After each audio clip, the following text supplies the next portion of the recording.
নমস্কার বন্ধুরা, মানসী রান্নাঘরে আবার সবাইকে স্বাগত। সবাই কেমন আছেন? আশা করি সবাই খুব ভালো আছেন, আমিও খুব ভালো আছি।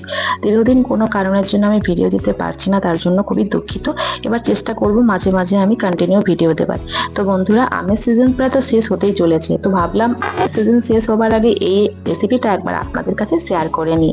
তো বন্ধুরা, দেখে কি মনে হচ্ছে আমি এটা কি বানাতে পারি? সবারই খুব প্রিয়, সবারই ঘরে ঘরে থাকে। হ্যাঁ বন্ধুরা, আজকে বানাবো আমি আমের আচার।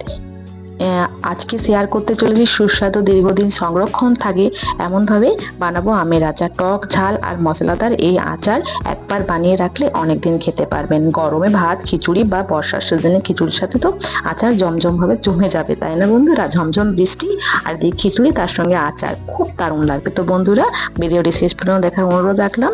আর দেরি না করে চটপট আমি রেসিপিটা শেয়ার করে নিচ্ছি। এখানে আমি নিয়েছি 1 কিলো আমগুলো খুব ভালোভাবে ধুয়ে নিয়েছি আর ভালোভাবে শুকনো কাপড় দিয়ে মুছে নিয়েছি। মুছে নেওয়ার পর এরকম পিস পিস করে আমগুলো কেটে নিয়েছি আমি। আপনারা যেরকম ভাবে সাইজ চাইবেন সেরকম ভাবে ছোট বড় আপনাদের মতো কেটে নেবেন।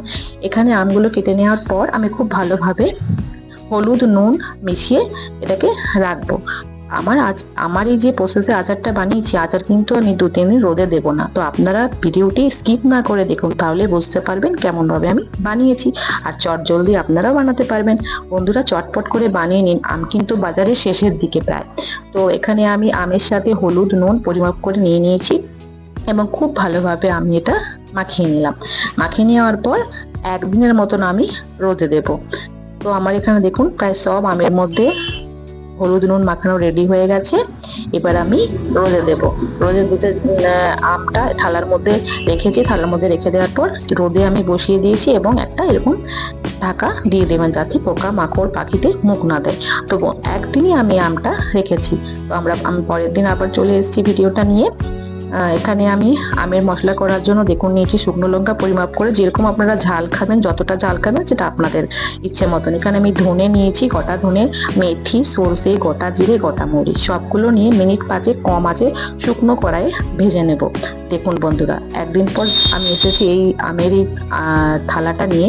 যেমন নুন দিয়েছিলাম বলে জল ছেড়েছে, তো বেশি জল ছাড়েনি, যেহেতু শুকনো করে মুছে নিয়েছিলাম বলে বেশি জল ছাড়েনি।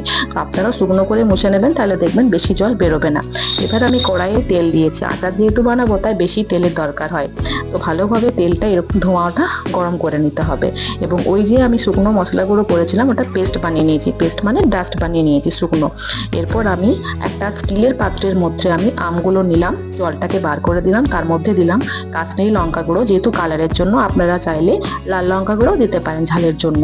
তো আমি এখানে কালারের জন্য দিয়েছি। এরপর দিলাম ধনে গুঁড়ো আর দিলাম পরিমাপ করে নুন। আমি পরে আবার নুন অ্যাড করব। আপনারা একটা জিনিস লক্ষ্য রাখবেন, আচারটা এরকম একটা স্টিলের পাত্রের মধ্যে, বাটি, গামলা, থালা, আপনাদের যেরকম পছন্দ এর মধ্যেই অ্যাড করবেন। লোহার কড়াই কিন্তু করবেন না, নাহলে খারাপ হয়ে যাবে আচারটা। এরপর আমি এখানে ওই ডাস্ট করা মশলাটা শুকনোই মাখিয়ে নেব। সমস্ত মশলা আমের সাথে মাখিয়ে নিয়েছি। এবার আমি কিন্তু ওই তেলটা পরে অ্যাড করব। তেলটা ঠান্ডা হতে দিয়েছি। এরপর আমি একটা বাটিতে 2 চামচের মতন ভিনেগার নিয়ে ভালোভাবে এই মশলাটার মধ্যে আমের মধ্যে দিয়ে দিয়েছি। আর তেলটা কিন্তু ঠান্ডা হওয়া তো লক্ষ্য রাখবেন যেন হাত ডোবাতে পারেন, সেরকমই ঠান্ডা করবেন তেলটাই। দেখুন আমার তেল কিন্তু ঠান্ডা এরকম হয়ে গেছে। এরপর আমি এই তেলটা ওই আচারের মশলাটার মধ্যে অ্যাড করে দিলাম এবং চামচে করে আমি ভালোভাবে সমস্ত আমের সাথে মশলার সাথে তেলটাকে মিশিয়ে নিয়েছি। বন্ধুরা, হাত কিন্তু একদমই দেবেন না, হাত দিলে খারাপ হয়ে যেতে পারে। চামচের সাহায্যেই করতে পারেন বা গ্লাভস পরেও করতে পারেন।